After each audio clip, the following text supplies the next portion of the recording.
올라와서 빨리 먹고 싶어가지고요. 네, 여러분들도 목이 마르시는가요? 주님의 말씀이 생각나십니다.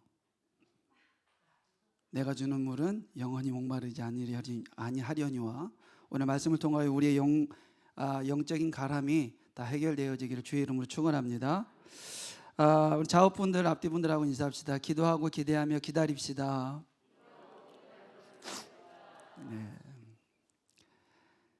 한 번만 해요. 이제 한 번 더 합시다. 앞뒤분들하고요. 시작. 예. 이제 오후 예배 때는 좀 이렇게 좀 릴렉스 했으면 좋겠습니다. 이렇게 뭘 찾다 보니까 그 글 중에 이런 글이 하나 있었어요. 황당한 교회 광고 해가지고 이렇게 글이 하나 올라왔어요. 황당한 교회 광고. 광고가 이렇게 나갑니다. 내일부터 사흘간 금식 기도가 있습니다. 참가비는 5만 원이고 여기에는 숙박비와 식비가 포함됩니다. 예. 그 밑에 또 하나가 있어요. 다음 주에 있을 예정이던 평화와 화합을 위한 기도에는 회원들 간의 의견 충돌로 인하여 무기한 연기되었습니다. 예. 하나 더 있어요. 오늘 이건 좀 가슴 아픈 사연이네요. 오늘 아침 갑자기 박모모 장로님의 소촌 소식을 들었습니다. 다 같이 유족을 위로해 주시기 바랍니다. 그럼 마지막 찬송, 우리 이 기쁜 소식을 온 세상에 전하세요. 있습니다. 이렇게 했대요. 네, 하나 더 할까요? 마지막 광고 하나 더 있어요. 다음 주에는 여선교회 주최로 각 가정에서 필요 없는 물건들을 가져와 싸게 판매하는 게러지 세일을 가질 예정입니다. 잊지 마시고 남편들을 꼭 데리고 오시기 바랍니다.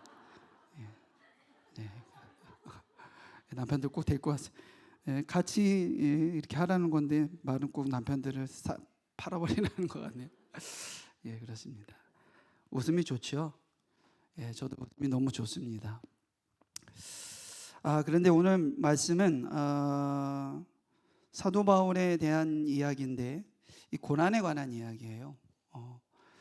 오늘 본문 말씀은 우리가 잘 알고 있는 것처럼 예루살렘에 도착해서부터 로마에 가기 전까지 주님께서 사도 바울에게 하신 말씀이 오늘 우리가 읽은 본문의 한 절입니다. 사도 바울은 이 23장 사도행전 23장 앞의 내용에서 나오는 것처럼 예루살렘에서도 이미 예루살렘에 들어와서도 그곳에서 체포를 당하고 그곳에서 매질을 당하고 결박당하고 모욕 등이 끊임없는 고난을 겪고 있는 현장이 바로 지금 이 예루살렘의 현장이에요. 그러다가 또 감옥에 또 들어가게 되어집니다. 그리고 오늘 우리가 읽은 본문의 시작은 이렇게 시작을 하죠. 그날 밤 이렇게 시작을 합니다. 그날 밤. 여기서 이 밤은 닉티라고 하는 단어로 되어져 있는데 이 시제를 나타낼 수도 있어요. 그러니까 시간을 나타내는 기능을 가지고도 있지만 여기서 이 밤이 뜻하고 있는 이 함축적인 비유적인 의미는 암울하고 어두운 현상들을 이야기하는 거예요. 그러니까 지금 그날 밤, 이 누가가 굳이 그것을 이 그날 밤이라고 하는 표현을 통하여서 암시하고 비유적으로 나타내고자 하는 것은 사도 바울이 지금 겪어야 될 암울하고 어두운 상황, 이것을 이야기하는 것입니다. 그것을 비유적으로 나타내고 있는 거예요. 사도 바울은 이미 예루살렘에 올라오기 전 그곳에서 발생된 여러 가지 일들로 큰 두려움을 가지고 있었던 것이 바로 이 사도 바울의 현재의 심리적인 내면 안에 있는 그 두려움이었습니다. 그것을 나타내고 있는 것이 사도행전 20장 22절 말씀이에요.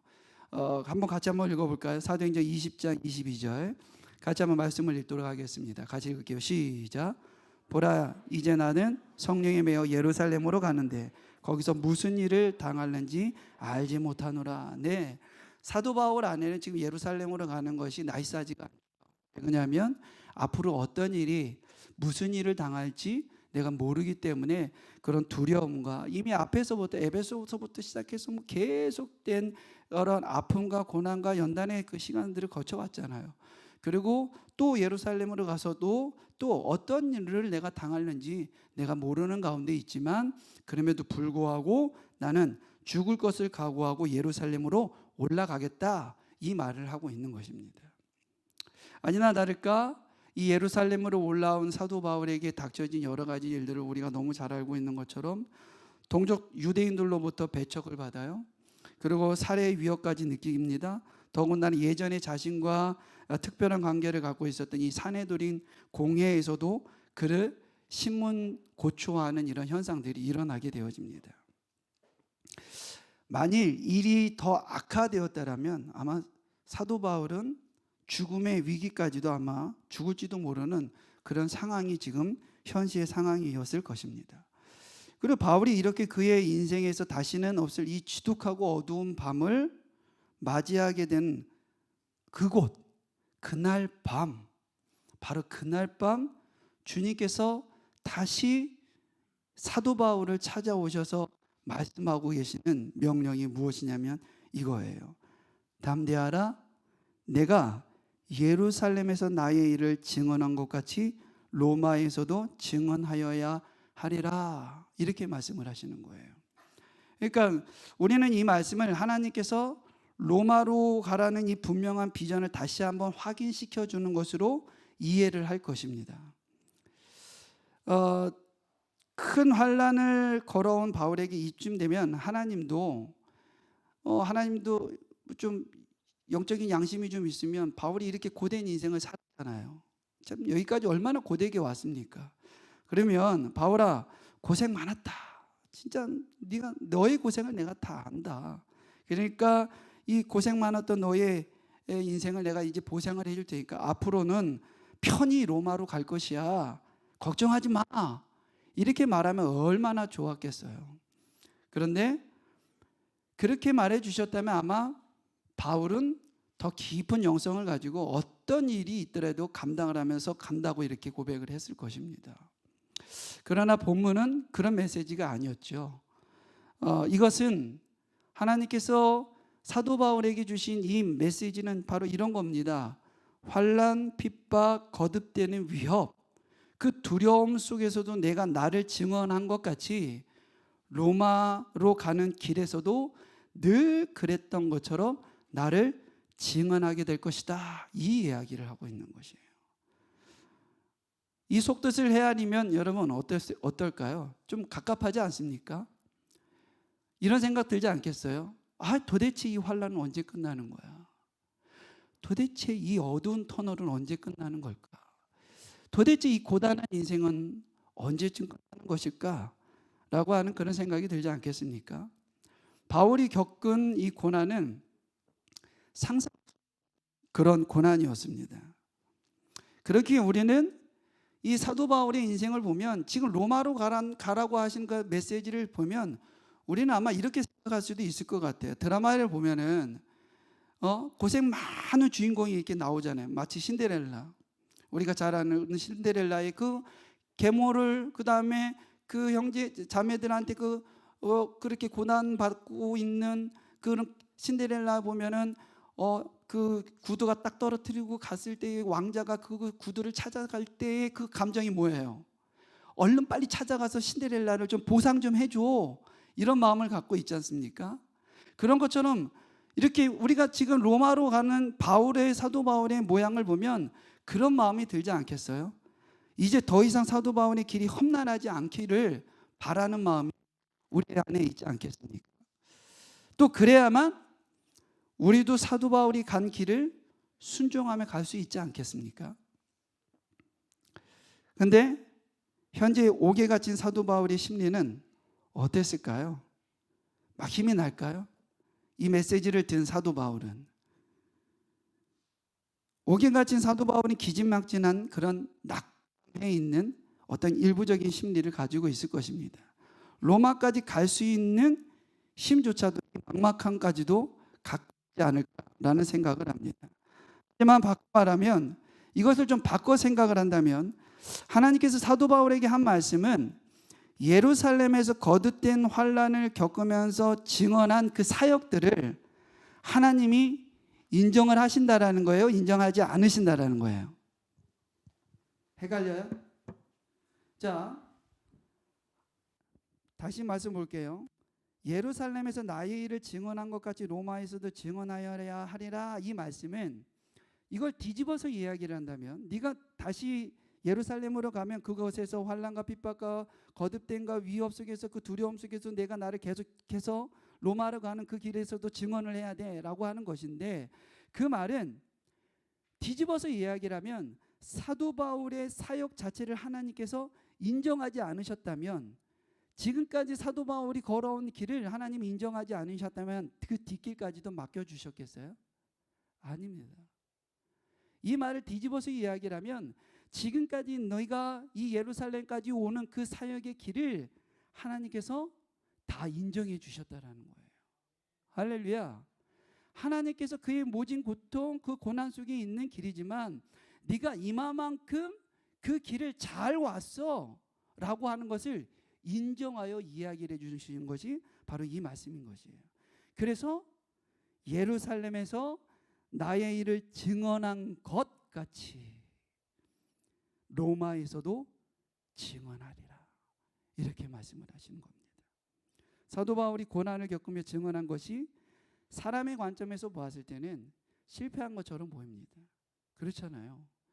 성공한 것이라고 하면, 우리가 이미 익숙하게 알고 있는 성공이라고 하는 것은 날개를 달아야 되고 형통해야 되고 잘 돼야 되고 모든 것이 협력하여서 잘 성사에 되어져야 되고 이런 것이지만, 사도 바울이 걸어온 길들은 어떻습니까? 못된 산을 올라갔다 떨어지는 그런 오름과 내림, 고난과 역경, 아픔과 슬픔, 고통, 환난, 이 모든 것을 동반하여서 걸어온 것이 바로 이 사도 바울의 발자취였던 것이에요. 그러니까 사람의 세속적인 관점, 사람들의 관점으로 봤을 때는 사도 바울의 인생은 마치 실패한 것처럼 보입니다. 더군다나 현재는 감옥 안에 있는 거예요. 하나님의 관점에서 보면 그것은 실패한 것일까요? 아닙니다. 예루살렘에서 환난 가운데 증언한 것처럼 로마로 향하는 길에서도 복음이 증언될 것이기 때문에 하나님의 방편에서는 이건 실패한 것이 아니라 성공한 인생이라고 하는 것이에요. 할렐루야. 우리가 하나님을 잘 알고 있는 것일까요, 여러분? 우리에게 이런 길을 간다라 그러면 우리는 어떻겠습니까? 사도 바울이 가는 길을 우리는 한번 좀 생각해 봤으면 좋겠어요. 그러면 하나님은 분명히 전지전능하신 분이신데, 아니 왜 굳이 이렇게 힘들고 어렵게 굳이 굽이 이렇게 산을 올라갔다 내려갔다 온 피지땀을 흘리고 온몸에서 피투성이가 되고 이렇게 환난과 고난과 역경을 굳이 이것을 경험하고 가야 되는가? 이렇게밖에 이끄실 수가 없는 건가? 하나님은 전지전능하신 분인데, 전지전능하신 하나님은 왜 험난한 길로 우리의 인생을 몰아가는 것일까? 이런 질문 생기지 않겠습니까? 하지만 우리가 분명히 알아야 될 것은, 이런 질문을 한다는 것은 하나님을 올바로 이해하지 못하기 때문에 그렇습니다. 로마서 5장 1절부터 우리 4절 한번 말씀을 볼까요? 같이 말씀을 읽겠습니다. 로마서 5장 1절부터 4절입니다. 같이 읽을게요. 시작. 그러므로 우리가 믿음으로 의롭다 하심을 받았으니 우리 주 예수 그리스도로 말미암아 하나님과 화평을 누리자. 또한 그로 말미암아 우리가 믿음으로 서 있는 이 은혜에 들어감을 얻었으며 하나님의 영광을 바라고 즐거워하느니라. 다만 이뿐 아니라 우리가 환난 중에서도 즐거워하나니 이는 환난은 인내를, 인내는 연단은 소망을 이루는 줄 아미니라. 네, 여기서 선뜻 이해가 되지 않는 부분이 있죠. 우리가 약간 머리로는 이해가 되지만 삶 속에서 좀 거부가 되어지는 한 낱말이 나옵니다. 뭐라고 나옵니까? 환난 중에도 즐거워하나니. 환난 중에 어떻게 즐거워할 수가 있을까요, 여러분?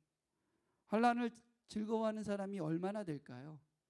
그런데 분명히 성경은 환난을 즐거워하라고 이야기를 합니다.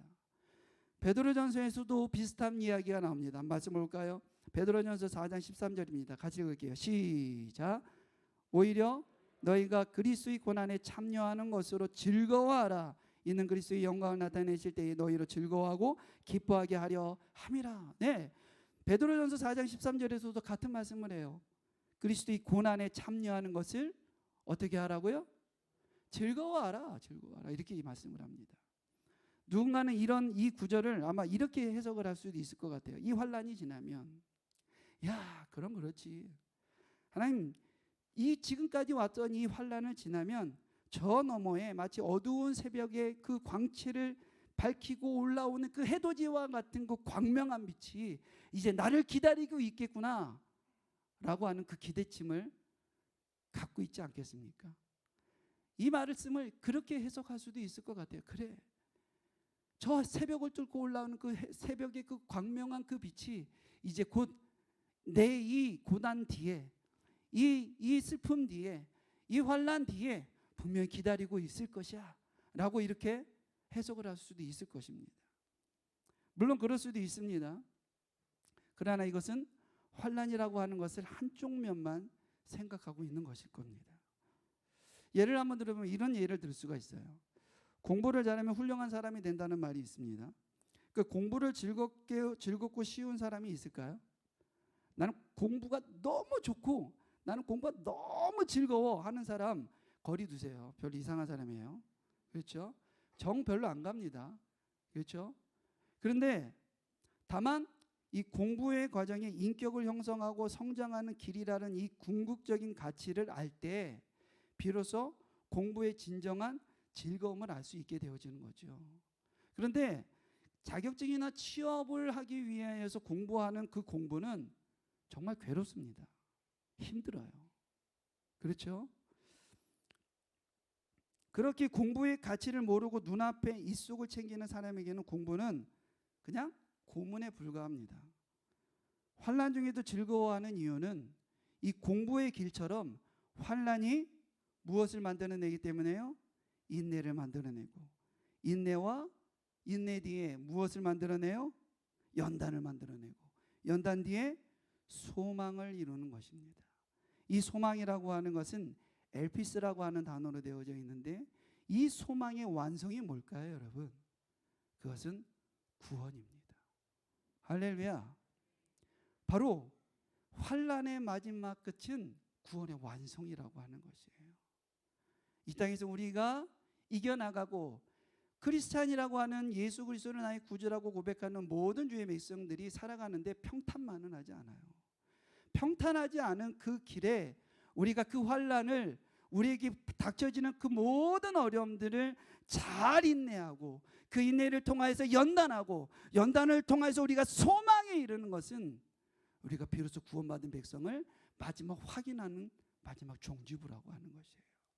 그래서 소망을 이루기니라 이렇게 말씀을 하는 것입니다. 그러면 하나님께서 그리스도인을 환난을 주시는 이유가 무엇이냐는 거죠. 그 환난을 통해서 하나님이 우리에게 주시고자 하는 그 집중된 메시지가 뭘까요? 첫 번째는 환난을 통해서 인간은 신앙의 필요성을 절실하게 깨닫게 되더라는 것입니다. 우리의 신앙은 여러분 편안할 때 신앙이 성숙합니까? 고난이 있을 때 신앙이 성숙합니까? 희한하죠. 희한해요. 우리 기본적인 상식으로는 편안할 때 신앙이 성숙해져야 돼요. 그렇죠? 하나님이 얼마나 우리를 잘 보호해 주시면 그렇게 평안과 평강을 누리겠어요. 그런데 그때는 희한하게 신앙이 잘 성숙해요. 그런데 기하급수적으로 신앙이 막 올라갈 때는 언제입니까? 고난을 당할 때, 눈물이 날 때, 아픔이 있을 때 우리의 신앙이 막 성장을 합니다. 안일하고 편안함 속에서 절실히 하나님을 찾던 기억이 우리는 없어요. 그러나 눈물 나고 아프고 슬플 때 그때 우리는 하나님을 더 애달게 찾더라는 것이에요. 여러분 여기 있는 우리 어머니들 아버님들 다 아이들을 키워보셨을 거예요. 아기가 응애 이럴 때 바로 그냥 물리나요? 제일 빨리 물릴 때가 언제예요? 응애 이렇게 물릴 때 빨리 물리잖아요. 막 당혹스럽게. 그렇죠? 저는 막 저희 다섯을 키웠잖아요. 급할 때는 막 저도 모르게 막 저 아내가 한 걸 막 봐가지고 막 우리 애들이 울면 저도 모르게 저도 제가 모르게 막 제가 이래요. 야 어떻게 안 되겠니? 막 이래. 제가 막 이래요. 예, 막 자지러지게 울면 막 내가 급해가지고 막 어떻게 내 거라도 안 돼? 막 더 울죠. 막 갖다. 자, 똑같습니다. 우리가 눈물이 나서 하나님 앞에 부르짖을 때 주님께서 우리에게 급하게 달려오셔요. 할렐루야. 근데 그럴 때 우리의 신앙이 점점 성숙해지더라는 거예요. 두 번째는 환난을 통해서 나의 실체를 발견하더라는 겁니다. 고통 속에서 내가 몇 점짜리 인생인지가 드러나게 되어져 있어요.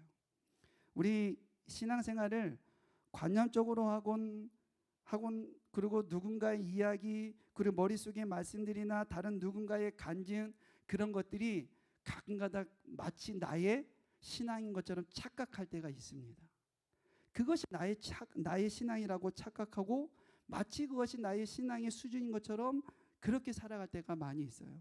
그러나 현실에서 환난이 부딪힐 때 비로소 우리 자신의 그 진정한 실력이 우리의 신앙의 실력이 어느 정도인지 드러나게 돼 있어요. 환난이 왔을 때 우리는 어느 것을 먼저 찾는지 그때 현주소가 드러나는 것이에요. 아픔이 올 때, 고통이 올 때 그때 비로소 우리의 신앙의 현주소가 나타납니다. 평탄할 땐 몰라요. 눈물이 날 때, 아픔이 날 때 그때 우리가 누구를 찾느냐, 어떻게 그것을 반응을 하느냐, 어떻게 그것을 반응을 보이느냐, 그것이 우리 신앙의 현주소라고 하는 것입니다. 목사 다를 바 없습니다. 똑같습니다, 여러분. 고난이 올 때, 아픔이 올 때, 환난 중에는 목사나 일반인 사람들이나 똑같아요. 똑같은 환난을 겪고 똑같은 모습을 갖습니다. 그러나 반응하는 것에 따라서 그 사람의 신앙의 연륜이, 신앙의 성숙도가 보여주는 것이에요. 사랑하는 성도 여러분들, 우리의 환난을 통하여 우리가 하나님 앞에 한층 더 성숙되어진 우리 신앙이 되어지기를 주의 이름으로 축원합니다. 할렐루야. 욥의 환난을 통해서 하나님이 메시지를 전하고 있는 것이 있습니다. 그것은 우리가 너무 잘 알고 있는 것처럼 그를 정금보다도 귀한 존재로 만드시고 하나님만이 영원한 유업임을 깨닫게 하기 위한 것이 바로 욥의 환난이고 고난이었었어요. 그것을 통해서 하나님은 욥에게 그런 고난을 허락해 주셨던 것입니다. 사도 바울이 왜 고난 속에서만 계속 갈 수밖에 없었냐면 예루살렘의 환난을 겪으며 복음을 증언한 것 같이 로마에 가서도 그럴 것이라고 하신 것은 바로 이것 때문인 것입니다.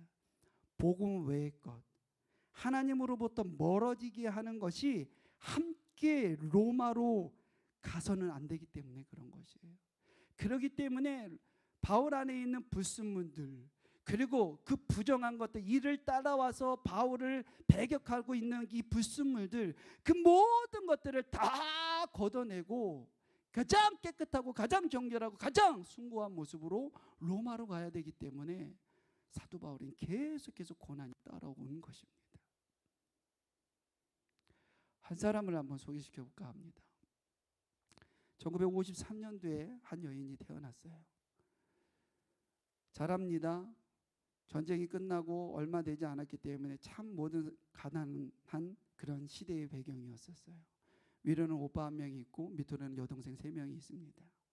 근데 이 가정에서는 농경사회에 살았었고 더군다나 농경이 그때 활성화가 되어지지 않았기 때문에 정말 땅을 일구면서 시골에서 땅을 일구면서 열심히 먹고 살아야 되는 것이었어요. 근데 이 가정에는 아버지만 유일하게 신앙생활을 한 분이었습니다. 이 아버지가 유일하게 전도하는 사람이 첫 번째 딸, 큰 딸이었어요. 그 딸이 위로는 오빠가 있지만 오빠는 열심히 농사를 지어야 되고 밑에 여동생까지도 건사하지 거기까지도 내릴 여력이 없었던 겁니다. 아버지는 교회를 갈 때 가장 큰 딸인 큰 딸을 데리고 교회를 갔어요. 어린 날부터 이제 10대가 막 접어들 때 예수 그리스도를 알게 되어졌어요. 그리고 이 친구가, 이 어린 소녀가 서원을 합니다. 하나님 나를 선교사로 보내주세요. 그런데 농경사회에 살고 있었기 때문에 농사를 안 지으면 모든 가족은, 그 시대 때 모든 가족은 다 농사를 다 지어야 되는 거예요. 근데 농사를 지어야 될 그 시기에 예배당에 가 있으니까 이 엄마는 화가 나는 겁니다. 교회에 가 있는 남편에게도 교회 가지 말라고 핍박을 하고, 교회 가 있는 딸을 불러서도 교회까지 쫓아가서 교회 딸을 데리고 오는 것이에요. 그래서 이 딸은 결단을 합니다. 20살이 19살이 되는 해에 겨울에 엄마 이스라엘에서 떠나서 기도원으로 들어갑니다. 선교사가 되기 위해서, 코스를 밟기 위해서 기도원에 들어가지만 당장 먹고 살 길이 막막해서 일단은 먹고 살 길을 해결하자 그래서 다시 서울로 내려와서 공장으로 들어가서 일을 하게 돼요. 직장을 얻었습니다. 그리고 직장을 얻어서 열심히 생활하는 가운데 어느 날 친구들과 모임이 있어서 잠시 나들이를 갔는데 불량배를 만나는 거예요. 남자 불량배들을 만나서 겁탈을 당할 위기에 있었습니다.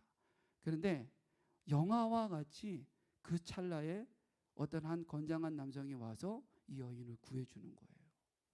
그리고 이 여인이 그 불량배들을 통해서 그 잘 보호해주고 이 여인과 이 남성은 좋은 마음이 생겼습니다. 그런데 불현치 않게, 예의치 않게 아기가 생긴 거예요. 아기가 생겨서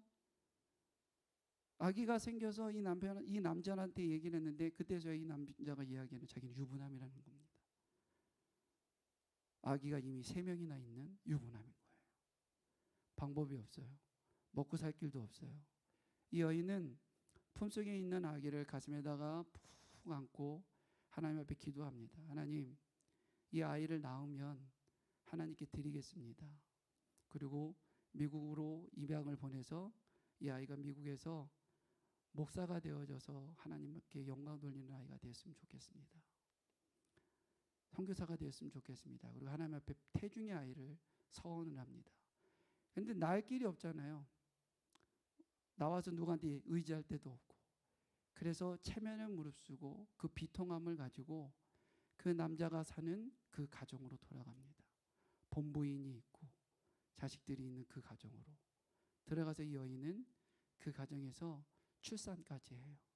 아이가 나을 때까지만 여기 있겠다. 그런데 그 본부인이 너무 따뜻하게 잘 대해주는 거예요. 여인은 너무 가슴이 아팠습니다. 내가 큰 죄를 짓고 있구나. 그 죄의식에 아이를 출산하자마자 그 아이를, 핏덩이 같은 그 아이를 데리고 나옵니다. 그래서 입양 절차를 밟고 미국으로 입양을 보내려고 하는 찰나에 이 남성이 모든 걸 다 뒤로 하고 이 여인을 찾아 나온 거예요. 나쁜 사람이죠. 정말 나쁜 사람이에요. 그리고 이 여인을 선택해서 어거지로 새 가정을 꾸려서 삽니다. 다행히 이 아이는 미국으로 입양을 보내지 않고 스라에 잘 큽니다. 그리고 3년이 지났어요. 3년이 지났는데 마산이라는 곳으로 지역으로 이사를 가서 그 지역에 가서 마산이 한창 개발 공사를 할 때에 그곳에서 한밭집을 하는 거예요. 그리고 이 여인은 그날 집에서 연탄 뿌려 가려고 아궁이에 이렇게 되고 있는데 그 담벼락에 있었던 흙더미가 있는데 그 흙더미를 불도저가 잘못 밀어가지고 이 담벼락까지 다 밀어버린 거예요. 그 담벼락에 여인은 그냥 깔려버립니다. 그리고 내가 터져버려요. 그리고 모든 의사들이 마산에 있는 가장 큰 병원에 가서 진단을 받았지만 가능성이 없대요. 일단 서울로 무조건 후송을 해야 된다 그래서 서울로 후송을 합니다. 생명의 가능성은 없어요. 다시 살아날 수 있는 가능성이 없습니다. 그런데 희한한 건요, 이 여인의 환상 속에 예수님이 나타나는 거예요. 딸아, 너는 죽지 않아. 내가 반드시 너를 살릴 거야. 그리고 이 메시지를 통해서 이 여인은 살아납니다. 근데 이미 내가 많이 죽었기 때문에요, 처음부터 정상적으로 돌아오진 않아요. 반쪽을 잘 쓸 수가 없습니다. 그리고 어느 정도 이제 시간이 지나니까 정상화가 얼추 다 95% 이상이 정상화가 되어집니다. 그런데 그런 시간을 보내고 가정에서 평안을 누려야 되는데 가정이 늘 불화가 있어요. 가정에 늘 불화, 아픔이 옵니다. 남편과 매일 싸웁니다. 허약합니다. 그리고 이 허약한 이 여인 안에는, 내면 안에는 늘 죄의식이 있어요. 본부인을 버리고 오게 한 남편. 그 남편이 너무 미운 거예요. 그리고 이 남편은 그럼에도 불구하고 자기가 큰 사업을 했던 사람인데 부도를 맞고 다 쫄딱 망해서 그 패배의식 때문에 가정에서 가정 사람들을 못 살게 구는 겁니다. 시간이 지났어요.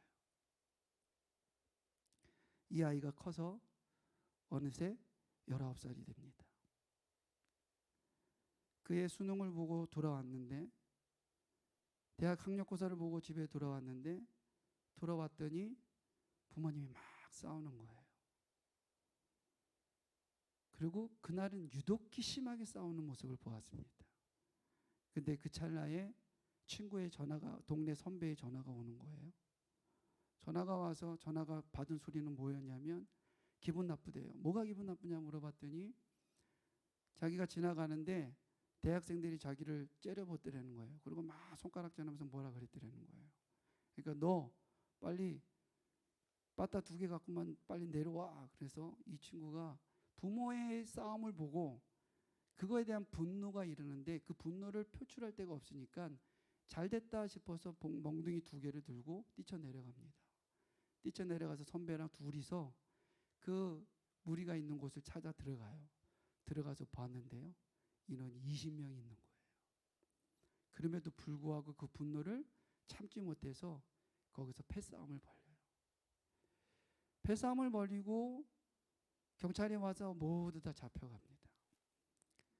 그러면 가정으로 집에 전화를 하면은 보호자가 찾으러 와야 되는데 그날 이 어머니는 이 아들을 찾으러 오지 않아요.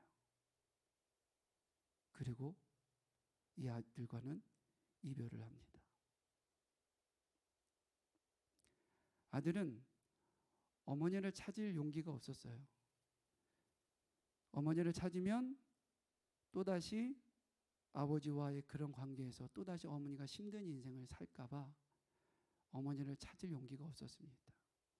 또 하나의 이유는 어디 가서 어머니가 행복하게 살 수 있는데 아들이라는 존재가 드러나면서 그 어머니의 행복을 깰까봐 이 아들은 어머니를 찾을 수가 없었습니다. 그리고 시간이 흘러서 20년이라는 시간이 흘러요. 20년이라는 시간이 흘러서 이제는 이 아들이 이제는 어머니를 찾아도 시간적으로 봤을 때 되겠다 싶어서 겨우겨우 어머니를 찾습니다. 어머니를 찾았는데 어머니가 너무 반기는 거예요. 그리고 어머니는 건강을 다 찾았었던 어머니였는데 20년의 세월이 어떻게 흘렀는지 이 뇌수술 내변병으로 인하여서 간질을 앓고 있는 겁니다. 간질을 앓고 있는 그 어머니는 아들을 보면서 기특한 거예요. 아들이 너무 잘 성장하고 잘 자란 것에 대해서 기특하고 기쁘긴 한데 내면 안에 늘 아픔이 있습니다. 아들을 버리고 나왔다는 그 아픔. 그 아픔을 가지고 있는 그 여인이 아들을 만난 지 1년이 지납니다. 근데 그 아들이 암에 걸려서 시한부 인상을 산다는 얘기를 듣는 거예요. 이 어머니는 억장이 무너집니다. 아들은 어머니한테 이야기를 할 수가 없었어요. 이야기를 하면 어머니는 쓰러지니까. 자기가 시한부 인생을 살아가는 것을 말할 수가 없었습니다. 엄마한테 가장 위로를 받고 싶었지만 엄마의 위로를 받기보다는 엄마가 쓰러질 것에 대해 염려가 더 커서 말할 수가 없었어요. 그리고 어떻게 그 어머니가 알고 아들을 찾아와서 통곡을 합니다. 그리고 그 안에 있는 죄의식에 또다시 자기 세계에 자기를 가둬버려요. 저희 어머니의 이야기입니다. 그 어머니께서 간질로 쓰러지셨어요. 그리고 등에 전신에 화상을 입었습니다. 언젠가 간증을 하였던 것처럼 전신에 화상을 입어도 화상 치료비가 많이 나올까봐 피부 이식을 해야 되는데 이식을 하지, 이식병동에다 입원을 시켜드렸는데도 몰래 나와서 혼자 치료를 받는 거예요. 저한테는 걱정할까봐 저한테는 이야기를 하지도 않습니다. 근데 얼마만큼 고통스러웠냐면 치료를 받으면서 몇 번이나 기절을 한다는 거예요. 그 치료가 얼마만큼 고통스러웠는지, 아팠는지. 그럴 때마다 저희 어머니는 부르짖는 소리가 있었어요. 간질이 올 때, 쓰러질 때도 그렇고 고통이 올 때마다 부르짖는 소리가 있었습니다. 딱 한 단어, 주여. 고통이 올 때마다 주여, 주여, 주여, 주여. 그리고 쓰러집니다. 그리고 무의식 속에 빠져버려요. 근데 그런 어머니가 편찮으시다는 이야기를 듣습니다. 근데 교회적으로 너무 바빠요. 10월 한 달 동안 정말 바빴어요. 11월에 단일 기도회가 시작되어지는 거 준비돼야 되고 행정적으로도 준비를 해야 되고 교회적으로 너무 바쁜데 어머니가 편찮으시다는 얘기를 듣고 내려갈 수가 없었습니다. 충주에 계셨는데 내려가면 혼자 이 감당을 해야 될 부분들을 감당할 수가 없기 때문에 공백이 너무 많이 생기기 때문에 내려갈 수가 없이 그냥 어머니 조금만 견디세요. 왜 그러냐면 내변병하고 생명하고는 지장이 없기 때문에 내일이 있으리라. 여전히 시간의 여유는 있으리라. 그렇게 생각을 했던 겁니다. 어머니, 내가 요거 바쁜 일만 끝내놓고 내려갈게요. 조금만 기다려주세요. 조금만 기다려주세요. 그런데 다니엘 기도회가 시작된 4일 뒤 1월 4일 날 어머니가 갑자기 아침에 소천하셨다라고 하는 전화를 들었어요. 근데 저는 이해가 안 됐습니다. 아무리 생각해도 이 죽음에 대해서는 이해가 안 되는 거예요. 예측할 수도 없었고 이해적으로도 이해가 되지 않는 겁니다. 장례식을 마치고 돌아왔는데도 여전히 장례식을 치루는데도 저는 이해가 되지 않았어요. 하나님, 저 이해가 되지 않습니다. 하나님 아시잖아요. 우리 어머니가 어떤 인생을 살았는지, 어떤 고단한 인생을 살았는지. 이제 조금 편안하고 이제 좀 행복을 좀 찾아서 어머니가 좀 살려고 하는데 왜 하나님 지금 데리고 가시나? 하나님 데리고 갈 이유가 아무것도 없잖아요. 하나님. 이해가 되지 않았어요. 그리고 11월 10날 단일 기도회를 한 그날 밤이었습니다. 그날 밤에 어머니가 너무 보고 싶은 거예요. 너무 보고 싶고 어머니한테 제가 평상시 해드리지 못한 단어가 하나 있습니다. 물어봄이 하나 있었어요. 그것이 무엇이었냐면 어머니 정말 행복하세요? 그거였어요. 근데 그날따라 그렇게 어머니가 보고 싶더라고요. 그리고 그날 말씀을 전하신 목사님의 메시지를 듣고 기도회를 하는데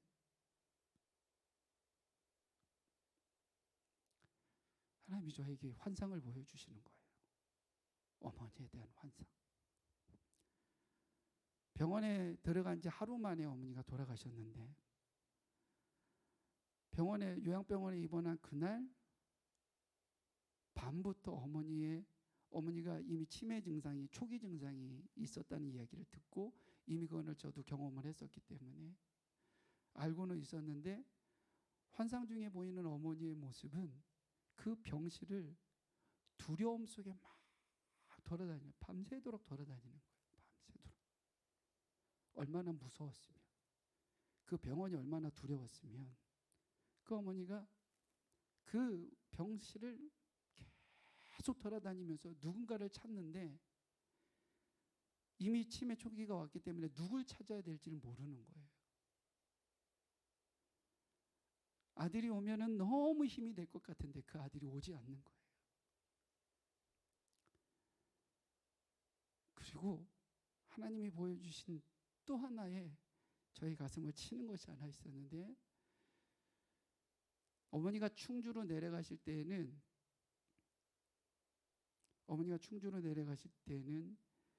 장로님 한 분이 같이 살로 동거를 하러 내려가신 거예요. 어머니가 20년 전에 출가를 하고 그리고 몇 년 뒤에 길에서 쓰러져 계시는 것을 지나가다가 장로님이라는 분이 여인이 한 분 쓰러져 있으니까 이분이 저희 어머니를 구출해서 그리고 신고하고 응급실 데리고 갔는데, 여인이 너무 안타까워서 옆에서 돌봐줬어요. 그리고 이분도 혼자니까, 싱글이니까, 그리고 그냥 그게 인연이 돼서 계속 같이 왕래하다가 이제 저를 만나고 얼마 안 돼서, 그리고 재작년 2년 전에 이제 그 장모님과 그러면 이제 살림을 합치겠다. 그래서 이제 내려가신 거예요. 내려가서 이제 저는 장로님이라고 소개를 받았기 때문에, 그래서 이제 지금도 장로님으로 알고 있습니다. 그리고 만나서 어머니가 행복하게 잘 사는 것을 보았어요. 그런데 하나님이 저에게 제가 질문하는 것에 명확하게 하나를 보여주셨는데, 그것이 무엇이었냐면, 어머니가 충주로 내려갈 때 순복음교회를 다니고 계셨는데, 제가 충주로 내려가서 집에 달력을 하나 봤는데 달력이 사랑교회라고 하는 교회가 딱 보이는 거예요. 교단 마크가 없어요. 이상해요. 그래서 인터넷 다 찾아봤더니 이단교회인 겁니다. 혹시 이 교회 다니시냐 그랬더니 이 교회 다닌다 그러더라고요. 어머니도 같이 다니냐 그랬더니 어머니는 안 다닌다 그러더라고요. 그래서 장로님을 조용히 불러서, 장로님, 어머니하고 같이 가시면 안 됩니다. 그리고 장로님도 속히 이곳에서 나오셔야 됩니다. 그리고 그 교회에 대해서, 이단 교회에 대해서 세밀하게 다 설명을 해드린 거예요. 그래서 장로님은 알겠습니다, 목사님, 알겠습니다. 그러고는 있는데, 그러고 모르죠. 저는 그러고 나서 그렇게 진행됐으리라 그렇게 생각을 하니까. 그리고 어머니가 이야기를 듣고 충주에 있는 이모한테 이야기를 들어보니까 올 5월 달까지는 충주에 있는 순복음교회를 다녔는데 5월 이후부터 치매가 막 시작이 되는 순간부터 어머니가 그 충주에 교회를 다니지 않았다는 거예요. 그리고 어느 교회를 갔는지 모른다는 거예요. 알고 봤더니 그 사이에 그 사랑교회를 간 겁니다. 그 장로님과 함께. 하나님이 그날 그걸 보여주시더라고요. 내가 내 엄마를 데리고 간 건 너무 사랑해서야. 고단한 인생을 산 것도 알지만 너 알지 않니? 쓰러지면서까지도 나를 부르짖었던 너희 엄마의 그 신앙. 간질이 와서 쓰러지는 무의식 중에서도 주여 외치는 그 엄마의 신앙. 그 화상을 입어서 그 고통 속에 있으면서도 부르짖는 너희 엄마의 신앙 보지 않았니? 그런데 그 엄마가 치매를 걸려서 나의 나라가 아닌 이단의 나라에 그 교회를 가는 것을 어느 누구도 막을 수가 없고, 그것을 거부할 수 없는 너희 엄마의 지금 상태로 그냥 두는 것보다는 내 품에 안는 것이 훨씬 더 좋아. 내가 데려왔노라. 주님이 그렇게 환상을 보여주시더라고요.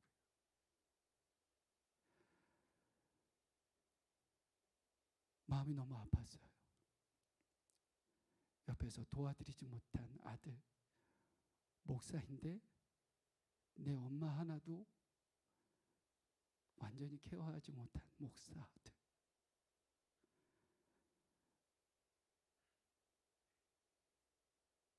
아들이 목사여서 너무 행복해했던 엄마. 아들이 사역하는 교회에 한번 와서 보고 싶었지만 행여나 누가 될까 봐 끝끝내 거부하여 오지 못하는 그 엄마. 너무 가슴이 아팠습니다. 그런데 그 죽음이, 그 어머니의 그 죽음이 해석이 되어지니까 감사가 되어지고, 그 어머니의 그 한마디 주여 외치는 그 신앙이 저에게 달려와 제가 더 하나님 앞에 견고히 서야겠다라고 하는 그런 신앙의 성숙을 저에게 허락해 주시더라고요. 사랑하는 성도 여러분들, 올해 유독 많은 분들이 돌아가셨습니다. 죽음, 장례식 갈 때마다 익숙치 않은 것이 바로 그거예요. 장례식 갈 때마다 여전히 익숙하지 않은 것이 그 죽음입니다. 그런데 모든 죽음에는 하나님이 관장하신다는 그 믿음의 성숙이 우리 안에 있기를 주의 이름으로 축원합니다. 해석되어지지 않는 죽음은 없습니다.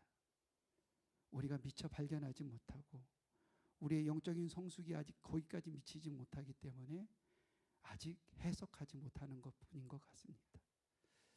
사랑하는 성도 여러분들, 사도 바울이 로마로 가기 위해서는 그 안에 있는 부순물들이 다 제거되기 위한 그런 고단한 인생을 살았던 것입니다. 저와 여러분들이 하나님 나라의 그 사명을 감당하기 위해서는 우리 안에 빼내야 될 이런 고단한 인생들이 많이 있을 것입니다. 그럼에도 불구하고 감당하는 저와 여러분들이 되어지기를 주의 이름으로 축원합니다. 사도 바울이 아멘으로 주 앞에 그 모습을 고백했던 것처럼 우리도 그런 위대한 인생을 살아 하나님 앞에 칭찬듣는, 우리에게 맡겨주신 그 몫을 다 감당하는 삶을 살아내는 저와 여러분들이 되어지기를 주의 이름으로 축원합니다. 우리 이 시간 찬양단 나와서 같이 찬양하고 기도하겠습니다.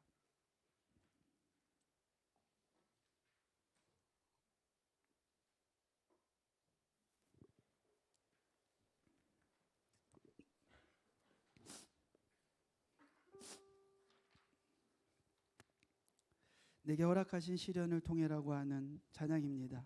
이것은 곧 우리의 믿음의 견고함을 이야기하는 것이죠. 내게 허락하신 그 시련을 통해서 나는 나의 믿음을 더 강하게 자라나기를 소망하고, 험난한 산과 그 골짜기를 지나는 동안 주께 더 가까이 가기를, 나를 이끄시는, 내가 겪는 이 시험이 어렵고 힘겨워도 주님이 가신 그 길보다는 경화되어져 있는 고난이 우리의 고난인 줄 압니다. 내 앞에 바다가 갈라지지 않으면 주님께서는 우리에게 반드시 그 바다 위를 걷게 하시는 은혜를 허락하여 주신 줄 압니다. 그 믿음의 견고함 속에 달려가는 저와 여러분들의 삶이 되어지기를 주의 이름으로 소망합니다. 찬양합니다.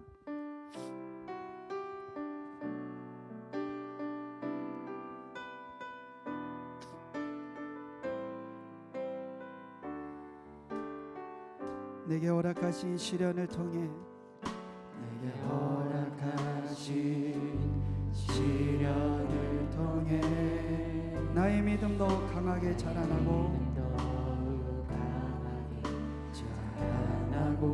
험한 산과 골짜기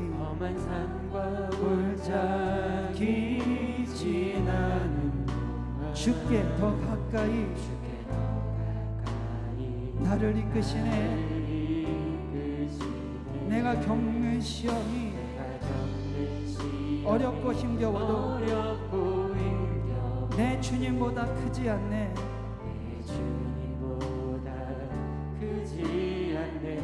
내 앞에 바다가 갈라지지 않으면 주가 나로 바다 위를 걷게 하리라. 아멘 아멘. 나는 믿습니다. 주의 능력으로 내 삶 새롭게 나는 믿습니다. 주의 능력으로 내 내일 나가리라. 주와 함께 싸워 승리하리라. 날마다 믿음으로 나아가리라.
목소리를 기도하기를 원합니다.